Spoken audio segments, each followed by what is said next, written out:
அன்பு நேயர்களுக்கு இனிய வணக்கம். மேஷம் ராசிக்கார நேயர்களுக்கு நம்ம இன்னைக்கு வீடியோ பதிவுக்கு முழுமையாக போகிறதுக்கு முன்னாடி முருகரை மனதார வணங்கிட்டு வீடியோ பதிவுக்குள்ளே போகலாங்க. ஓம் முருகா போற்றி, ஓம் முருகா போற்றி, ஓம் முருகா போற்றி, என்னை காக்கும் முருகனே போற்றி. நல்லதே நடக்கும், நல்லது மட்டும்தான் நடக்கும். நம்மளோட மேஷம் ராசிக்காரங்க தலைமை பண்புக்கு பொருத்தமானவங்களாக இருப்பாங்க. மெதுவாக, நிதானமாக, நிச்சயமாக வாழ பிறந்தவங்களா நம்மளோட மேஷம் ராசிக்காரங்க இருக்காங்க. உழைப்பால் வெற்றி பெறக்கூடியவங்களா இவங்க வாழ்ந்துக்கிட்டே இருக்காங்க. கடவுளை கண்மூடித்தனமாக இவங்க நம்புவாங்க. மற்றவர்களின் உணர்வுகளுக்கு மதிப்பையும் மரியாதையும் அளிக்கக்கூடியவங்களா இவங்க இருக்காங்க. அழகும் ஆளுமை குணமும் இவங்க கிட்ட அதிக லெவலில் இருக்குதுங்க. இவங்களை பொறுத்த வரைக்கும் தான் மட்டும் நல்லா இருக்கணும் அப்படிங்கிற சுயநலம் கிடையாதுங்க. தன்னை சுற்றி இருக்கக்கூடிய எல்லோருமே நல்லா இருக்கணும் அப்படிங்கிற பொதுநல குணத்தோட இவங்க வாழ்ந்துக்கிட்டே இருக்காங்க. இவ்வளவு அருமையான நற்குணங்களை கொண்ட மேஷம் ராசிக்கார அன்பர்களே, எல்லாரும் ஆரோக்கியமாக இருக்கீங்களா? எங்கம்மா, நீங்கள் வேற எங்களை பார்த்து இப்படி ஒரு கேள்வி கேட்குறீங்களே. எங்கள் வாழ்க்கையில் இருக்கக்கூடிய பிரச்சனைகளை பார்த்தா நாங்கள் ஆரோக்கியமாக இருக்கிற மாதிரியா தெரியுது. நாங்கள் இந்த உலகத்தில் உயிரோடு வாழ்கிறதே பெரிய அதிசயமாக இருக்குது. நாங்கள் எப்படிம்மா ஆரோக்கியமாக வாழ முடியும் அப்படின்னு உங்கள் மனசில் நினைக்கிறது புரியுதுங்க. மேஷம் ராசிக்கார நேயர்களே, உங்கள் வாழ்க்கையில் இருக்கக்கூடிய இந்த துன்பமான சூழ்நிலை எல்லாமே இனி வரக்கூடிய காலங்களில் காணல் நீராக மறைய போகுதுங்க. திருமணம் ஆகாதவங்களுக்கு எல்லாம் திருமணத்தடை நீங்கி திருமணம் நடக்கப் போகுதுங்க. குழந்தை பாக்கியம் இல்லாதவர்களுக்கு குழந்தை பாக்கியம் கிடைக்கப் போகுதுங்க. பூர்வீக சொத்து ரீதியாக இருந்த அனைத்து பிரச்சனைகளுக்கும் தீர்வு கிடைக்கப் போகுது. உங்களுக்கு வரவேண்டிய பூர்வீக சொத்து உங்கள் கையில் வந்து சேரப்போகுதுங்க.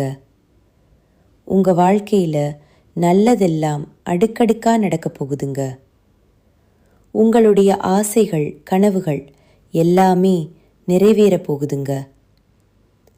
நம்மளுடைய மேஷம் ராசிக்காரங்க ஒரு சிறிய விஷயம் செய்தாலும் அது மற்றவங்களுக்கு பெரிதாக தெரியும். இவங்க ஊரில் ஒரு அடையாளமாக இருப்பாங்க. இவர்களை வைத்துதான் பல பேர் வாழ்க்கையில் முன்னேறுவாங்க. இவங்க எங்கு சென்றாலும் என்ன செய்தாலும் மற்றவர்களுக்கு தெரிஞ்சிரும். இதனால் குடும்ப விஷயங்களில் கசிவுகள் ஏற்பட்டு மற்றவர்கள் இவர்களை பற்றி பேச ஆரம்பிப்பாங்க. மேஷம் ராசிக்காரங்க மனபயம் இல்லாமல் இருக்க வேண்டுங்க.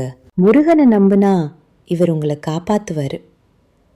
பயத்தை வெளியில் காட்டாமல் இருக்க முயற்சி பண்ணுங்க. செவ்வாய்க்கிழமைகளில் கந்த சஷ்டி கவசம் படிக்கணுங்க. வீட்டில் 6 விளக்குகள் ஏற்றி முருகரை மனதார வழிபாடு செய்யுங்க. உங்கள் வாழ்க்கையில் இருக்கக்கூடிய அனைத்து பிரச்சனைகளும் கவலைகளும் காணல் நீராக மறைஞ்சு போயிருங்க. வீட்டில் கெட்ட ஆட்ட சக்திகள் இருந்தால் மஞ்சள் பச்சை கற்பூரம் கலந்த தண்ணீரால் வீட்டை சுத்தம் செய்யணுங்க. வீட்டு வாசல்ல எலுமிச்சை பழத்தை வெட்டி மஞ்சள் மற்றும் குங்குமம் தடவி வச்சுக்கோங்க. செவ்வாய்க்கிழமைகளில் முருகனுக்கு செம்பருத்தி அல்லது செவ்வரளி பூக்களால் அர்ச்சனை செய்யணுங்க. ஞாயிற்றுக்கிழமைகளில் வேப்பிலையை வீட்டு வாசலில் கட்டிருங்க. சரவண பவ மந்திரத்தை 108 முறை செவ்வாய்க்கிழமைகளில் சொல்லிக்கிட்டு வாங்க. உங்கள் வாழ்க்கையில் நல்லது தாங்க நடக்கும். கெட்டதுங்கிற பேச்சுக்கெல்லாம் துளி கூட இடம் கிடையாதுங்க. வீட்டில் எப்போதும் ஒரு விளக்கு எரிந்து கொண்டே இருக்கணுங்க. வாசனை பொருட்களை பயன்படுத்த வேண்டுங்க. வீட்டில் இல்லை என்ற வார்த்தையை அதிகமாக பயன்படுத்தக்கூடாது.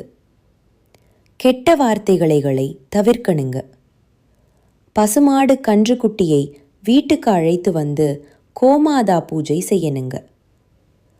பசுவுக்கு புடவை சாத்தி வாழைப்பழம், வெல்லம், பச்சரிசி கொடுக்கணுங்க.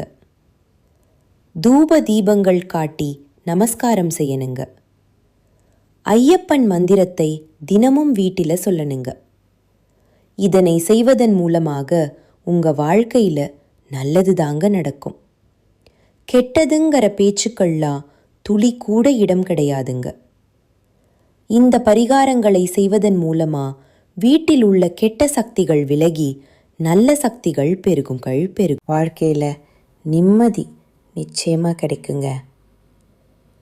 மேஷம் ராசிக்காரர்களே, உங்கள் வாழ்க்கையில் கண் திருஷ்டி வராமல் இருக்க நீங்கள் கடைபிடிக்க வேண்டிய விஷயங்களை பற்றி பார்க்கலாங்க. செவ்வாய்க்கிழமைகளில் முருகனை வழிபாடு செய்யுங்க. வீட்டில் நல்லெண்ணெய் விளக்கு தினமும் ஏற்றி கடவுளை வணங்குங்க. சிவப்பு நிற உடைகளை அதிகமாக பயன்படுத்துங்க. வலது கையில் செம்பு காப்பு அணிஞ்சுக்கோங்க. தினமும் வெளியில் போகிறதுக்கு முன்னாடி நெற்றியில் குங்குமம் வச்சுக்கிட்டு வெளியில் போங்க. வாரத்துக்கு ஒரு முறையாவது கடுகு உப்பு திருஷ்டி சுற்றி போட்டுக்கங்க. வீட்டில் வேப்பிலை மாலை வச்சுக்கோங்க. வீட்டு வாசலில் திருஷ்டி பொம்மை தொங்க விடுங்க. அதிக புகழை வெளியில் பேசாதீங்க.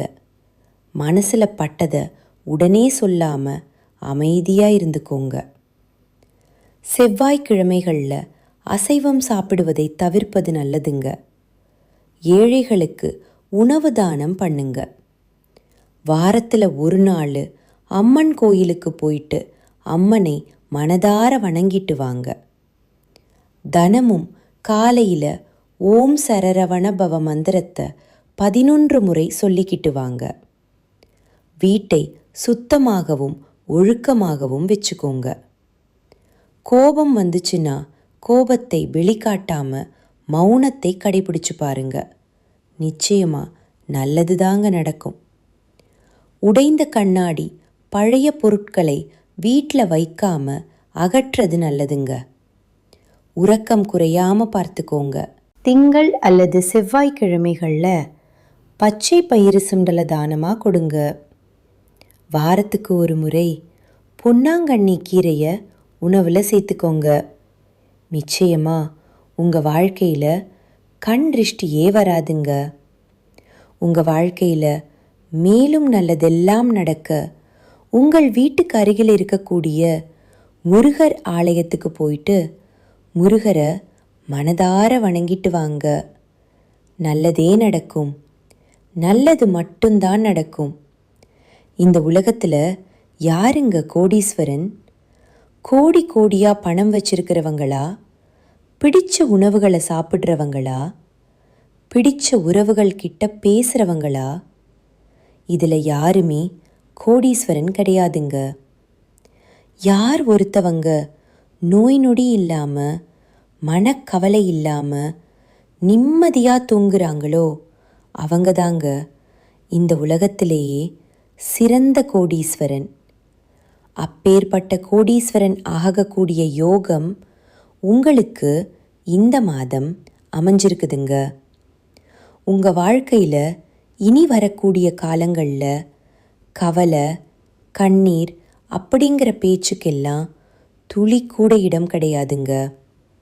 இது நாள் வரைக்கும் உங்களுடைய மனசில் இருந்த மனக்கவலைகள் எல்லாம் இனி வரக்கூடிய காலங்களில் காணாமல் போக போகுதுங்க. நீங்கள் சந்தோஷமான ஆரோக்கியமான வாழ்க்கையை இனி வரக்கூடிய காலங்களில் வாழ போகிறீங்க. உங்கள் வாழ்க்கையில் சந்தோஷம் நிலச்சிருக்க போகுதுங்க. மேஷம் ராசிக்காரர்களுக்கு வயிறு தொடர்பான பிரச்சனைகள் அடிக்கடி வருங்க. அதனால் சரியான நேரத்தில் சாப்பிட வேண்டுங்க. காலை 8 மணிக்குள்ளேயும் மதியம் 12 மணிக்குள்ளேயும் இரவு 6 to 8 மணிக்குள்ளேயும் சாப்பிட வேண்டுங்க. உடற்பயிற்சி செய்வது அவசியங்க. மனசும் உடம்பும் தான் ஒரு மனிதனுடைய உண்மையான சொத்துங்க. அதை நல்லா பார்த்துக்கிட்டாதான் நம்ம வாழ்க்கையில் முன்னேற முடியுங்க. வேலை தொழில் எதுவாக இருந்தாலும் முன்னாடி நின்று செய்ய வேண்டுங்க. மறைமுகமாக நின்று செய்யக்கூடிய விஷயங்கள் உங்களை வைத்து மற்றவர்கள் முன்னேறிட்டு போயிடுவாங்க. மரியாதை இல்லாத இடத்துல மேஷம் ராசிக்காரங்க நிற்கவே கூடாதுங்க. வாழ்க்கை முழுவதும் நீங்கள் நினைத்தபடி அமைய வேண்டுமானால் எல்லா விஷயத்திலும் மாற்றத்தை கொண்டு வர வேண்டுங்க. அஸ்வினி, பரணி, கிருத்திகை 1ஆம் பாதத்தில் பிறந்தவங்க மேஷம் ராசியில் பிறந்தவங்களாக கருதப்படுறாங்க. இவங்க கொஞ்சம் பிடிவாத குணம் கொண்டவங்களாலா இருக்காங்க. மேஷம் ராசிக்கு நட்பு ராசியாக இருக்கக்கூடியவங்க யாருன்னு பார்த்தீங்கன்னா கும்பம், சிம்மம், தனுசு, மிதுனம். இவங்க எல்லாரும் நட்பு ராசியாக இருக்காங்க. இவங்களை பொறுத்த வரைக்கும் வாழ்க்கையில் ஒரு குறிக்கோளை ஃபிக்ஸ் பண்ணிடுவாங்க. அந்த குறிக்கோளை அடுத்துக்காக இரவு பகல் உறங்காமல் உழைச்சிக்கிட்டே இருப்பாங்க. இவங்களை பொறுத்த வரைக்கும் நட்புக்கு முக்கியத்துவம் தருவாங்க. நண்பனுக்காக உயிரை கொடுக்க கூட தயங்க மாட்டாங்க. தன்னுடைய குடும்பத்துக்காக ஒட்டுமொத்த வாழ்க்கையும் அர்ப்பணம் செய்யக்கூடியவங்களா இவங்க இருக்காங்க. தைரியமான குணம் இவங்க கிட்ட இருக்குதுங்க. அடுத்தவங்க செய்ய முடியாதுன்னு நினச்ச விஷயத்தை எல்லாம் கூட இவங்களுடைய தைரியத்தால் அந்த காரியத்தில் முயற்சி பண்ணி அந்த காரியத்தில் வெற்றி அடையக்கூடியவங்களா இவங்க இருக்காங்க. மேஷம் ராசிக்காரர்களே, உங்கள் வாழ்க்கையில் மேலும் நல்லதெல்லாம் நடக்க நீங்கள் செய்யக்கூடிய பரிகாரம் என்னன்னு பார்த்தீங்கன்னா, உங்கள் வீட்டுக்கு பக்கத்தில் இருக்கக்கூடிய வயதான முதியவர்களுக்கு உங்களால் முடிஞ்ச உதவிகளை செஞ்சுக்கிட்டு வாங்க. இந்த உதவியை செய்யறதன் மூலமாக உங்கள் வாழ்க்கையில் இருக்கக்கூடிய துன்பங்கள் குறைந்து இன்பங்கள் இரட்டிப்பாக கிடைக்குங்க. நல்லதே நடக்கும். நல்லதில் அது மட்டும்தான் நடக்கும். நன்றி, வணக்கம்.